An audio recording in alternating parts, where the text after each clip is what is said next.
Naming naisunod sa mundo. Ang Renaissance ay mula sa salitang French na nangangahulugang muling pagsilang o rebirth. Maaari itong isalarawan bilang kilusang kultural o intelektual na nagtangkang ibalik ang kagandahan ng sinuunang kulturang Greek at Roman sa pamamagitan ng pag-aaral ng panitikan at kultura ng mga nasabing sibilisasyon.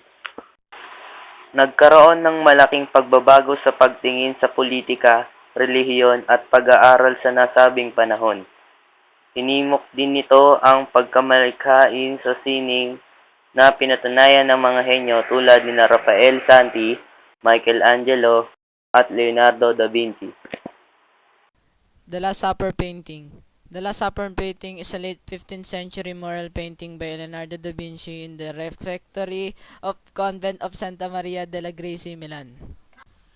The Last Supper is the final meal that, according to Christian belief, Jesus shared with his apostles in Jerusalem before his crucifixion. The Mona Lisa is a half-length portrait of a woman by the Italian artist Leonardo da Vinci, which has been acclaimed as the best known, the most visited, the most written about, the most sung about, the most parodied work of art in the world. The Creation of Adam is a fresco painting by Michelangelo forming part of Sistine Chapel ceiling, painted circa 1511 to 1512.